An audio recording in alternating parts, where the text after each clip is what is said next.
अस्सलाम वालेकुम स्टूडेंट्स।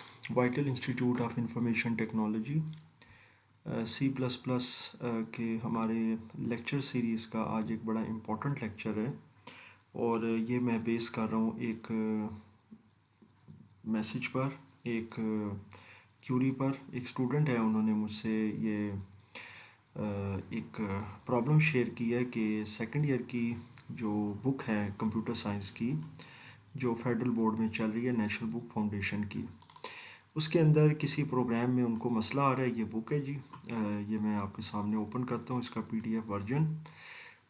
इस बुक में क्या प्रॉब्लम है या इस बुक के किसी प्रोग्राम में क्या प्रॉब्लम है वो मैं आपसे शेयर करता हूँ। यहाँ पर हम जाते हैं पेज लेट्स सपोज 99 जी। बुक के लिहाज से ये 98th पेज है और ये चैप्टर नंबर 5 है, अरेज एंड स्ट्रिंग्स का। इसमें एक ये प्रोग्राम है और ये प्रोग्राम है अरे वेरिएबल्स का।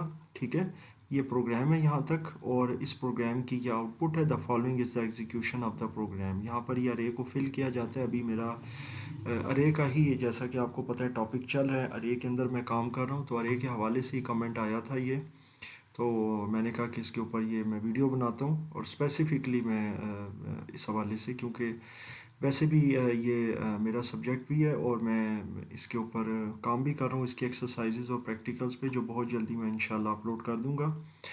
अच्छा, अब प्रॉब्लम ये आई है कि बच्चे ये कहते हैं कि जी ये प्रोग्राम नहीं चल रहा, इसमें प्रॉब्लम्स आती हैं, एरर्स आते हैं, इनको कैसे ठीक किया जाए और उसकी क्या पीछे की लॉजिक है कि इसमें क्यों नहीं ये चल रहा, फिर इसको ठीक कैसे किया जाएगा, किस चीज़ को हम एलिमिनेट करेंगे या कौन सी इसमें लाइन नई ऐड करेंगे, या इसमें कोई प्रॉब्लम है, ये जो प्रोग्राम इसके अंदर जो मेंशन्ड है, क्या इसके अंदर कोई मतलब सिंटैक्स एरर है, कोई ऐसा एरर है जिसकी वजह से नहीं चल रहा।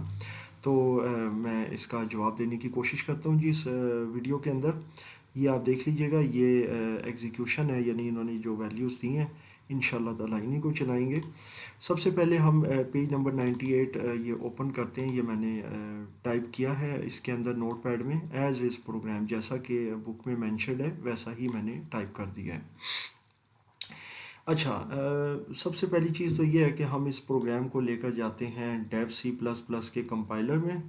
ये जनाब मैं इसको यहाँ तक कॉपी कर लेता हूँ। इसके नीचे मैंने इसकी ये आउटपुट भी मैंने इसीलिए टाइप कर दी है कि इसको बाद में चेक कर लेते हैं। अभी हम चलाते हैं जी अपना डेव सी प्लस प्लस का कंपाइलर और कंपाइलर में जाकर हम इसको कर देते हैं पेस्ट। ये जनाब आ गया आपका कंपाइलर और पिछला प्रोग्राम मैं अपना रेज़ कर देता हूँ, बल्कि इसको यहाँ से मैं क्लोज़ कर देता हूँ। ठीक है। अच्छा, अब ये जो मैसेजेस आ रहे होते हैं इनको भी आप क्लियर कर सकते हैं। जो कंपाइल लॉग होता है इस पर राइट क्लिक करें और यहाँ से क्लियर कर दें, ये देखें तो ये क्लियर हो जाएगा। ठीक है।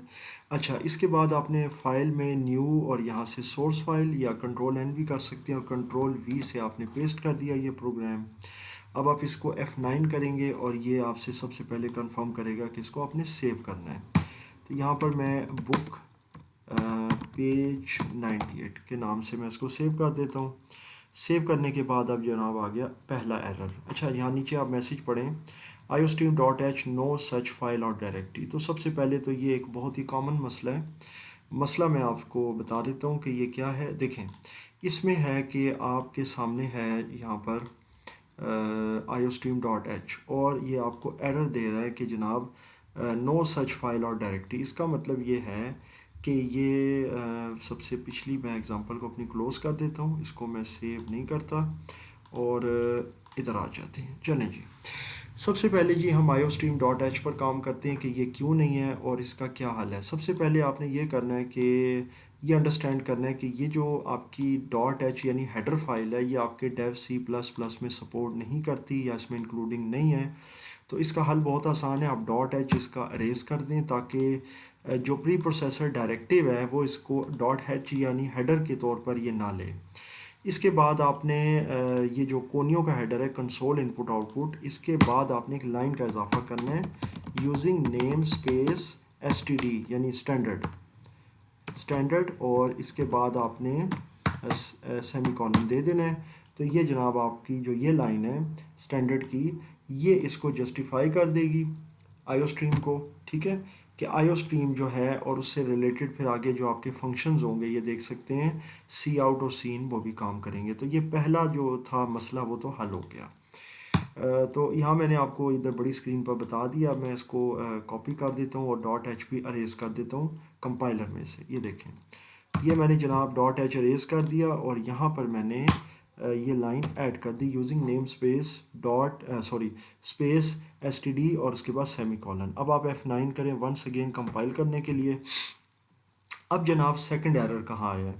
सेकंड एरर आ रहा है आपका इधर मेन में और इसके अंदर एरर आ रहा है मेन मस्ट रिटर्न इंटीजर। बहुत आसान है जी इसका हल ये है कि ये आपके पास जो लाइन है इसको मैं पहले तो नोटपैड में आपको ज़रा बड़ा करके दिखा देता हूँ। यहाँ पर है वाइड का मतलब है खाली। इसका मतलब है main function does not return a value, यानी मेन फंक्शन कोई वैल्यू भी रिटर्न नहीं करता। तो आप इसका हल क्या करेंगे? इसका हल सिंपली ये करेंगे कि आप यहाँ पर इंट लगा देंगे। इसका मतलब है कि main function returns integer variables या इंटीजर वैल्यूज़। ठीक हो गया। तो ये आपका मसला इंशाल्लाह अभी हल हो जाएगा। यहाँ से हम वाइड की जगह पर हम लगा देंगे INT यानी टाइप इंटीजर और उसके बाद वंस अगेन इसको कंपाइल करें जी F9। अब हम आ जाते हैं नीचे। अब यहाँ पर भी कोई एरर आ रहा है, यहाँ पर बहुत से एरर आ रहे हैं, cout was not declared in this scope और ये सारा। अब देख लेते हैं कि यहाँ पर ये एरर्स किस टाइप के हैं और क्यों आ रहे हैं। सबसे पहले आप आ जाएँ इधर इसके अंदर नोटपैड में। यहाँ पर अब आप देखें कि क्या एरर आ सकता है और क्यों आ रहा है। सबसे पहले तो गेट ch को यहाँ से ख़त्म कर दें और ख़त्म करने के बाद जनाब मुझे यहाँ पर एज सच इसमें कोई प्रॉब्लम नज़र नहीं आ रही, लिहाजा मैं इसको दोबारा कॉपी करता हूँ कि शायद किसी किस्म का कोई मसला ना हो या मैंने कॉपी में कोई गलती ना की हो। तो मैं इसको दोबारा से यहाँ पर पेस्ट कर देता हूँ, Ctrl+V। अब इसको मैं F9 करता हूँ जनाब और ये जनाब एरर ख़त्म हो गया। यानी कि ये दो एरर थे, एक तो iostream.h का एरर था जो मैंने कर दिया है यूजिंग नेम स्पेस std से सॉल्व, और अगला था जी मेन का जो INT आ रहा था, इसकी जगह पे आपने दिया हुआ था वाइड। अच्छा, नीचे आपका रिटर्न ज़ीरो भी आपका बिल्कुल गैर ज़रूरी है क्योंकि रिटर्न ज़ीरो का मतलब ये है कि main function return zero value. तो ये याद रखिएगा, उसको भी आप रिमूव कर दें। अब आप F9 करें, एरर दोबारा से आ रहा है मस्ट रिटर्न इंटीजर। तो अब आपको समझ आ गई है कि जनाब यहाँ पे इंटीजर लगाना है और नीचे से हमने रिटर्न ज़ीरो को ख़त्म कर दिया है। तो अब आप F9 करें। अब आपके सामने ये एरर्स आ रहे हैं, किस लिए आ रहे हैं ये आपको पता है कि ये स्टैंडर्ड सी आउट और ये सब के साथ वो कह रहा है कि जी आप लगाएं।